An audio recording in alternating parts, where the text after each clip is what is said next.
Në kohën kur informacioni është vetëm një klikim larg, të rinjt përballen çdo ditë me një vërshim lajmesh dhe përmbajtjesh në internet, nga ku dallimi mes informacionit të saktë dhe dezinformimit po bëhet gjithnjë më i vështirë. Studimi, gjenerata e ardhshme, çfarë dim, dezinformimi, keqinformimi në Ballkanin Perëndimor, tregon se të rinjt e moshës 18 deri në 30 vjeç në 6 vendet e rajonit, përfshirë edhe Maqedoninë e Veriut, përballen me mbikëngërkesë informacioni dhe shpesh e vlerësojnë besueshmërinë e lajmeve përmes sinjaleve të shpejta, si burimi, numri i shpërndarjeve apo rekomandimet në rrjetet sociale, e jo përmes verifikimit të plotë. Profesori i Universitetit Nana Tereza, Agron Vrangalla, vlerëson se duhet të krijohen filtra dhe kritere më të repta për ata që prodhojnë informacion, pasi sipas tij, jo çdo person që ka mundësi të publikojë përmbajtje është domosdoshmërisht i kualifikuar për të prodhuar informacion.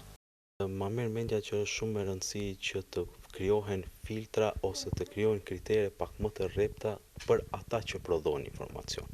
Sepse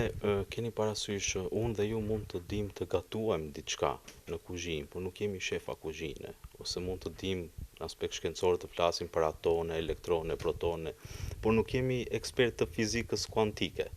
Kështu që edhe për të prodhuar informacion, me siguri që duhet një lloj kualifikimi. Ai tha se edukimi mediatik duhet të shihet si një nevojë domosdoshme në sistemin arsimor, pasi përmes tij të rinjt do të pajiseshin me njohuri dhe aftësi për të dalluar informacionet e sakta nga dezinformatat. Për këtë gjë, unë mendoj që është shumë e rëndësishme një gjë e tillë dhe për shembull ta zëm nëse edukimi mediatik do të ishte lëndë obligative në fillore apo në të mesme, edhe pse ne vlerësojmë se në fillore është shumë më me rëndësi, sepse është tamam mosha kur të rinjt ka potencial për të futur disa kanaleve jo të sigurta nëpër media sociale. Dhe në këtë mënyrë ne të paktën ndoshta nuk do ta ndalonim 100%, por do të ishte një mekanizëm i rëndësishëm që brezat të kenë një lloj formimi pak më të fuqishëm për sa i përket përdorimit të rrjeteve sociale dhe mediumeve në përgjithësi.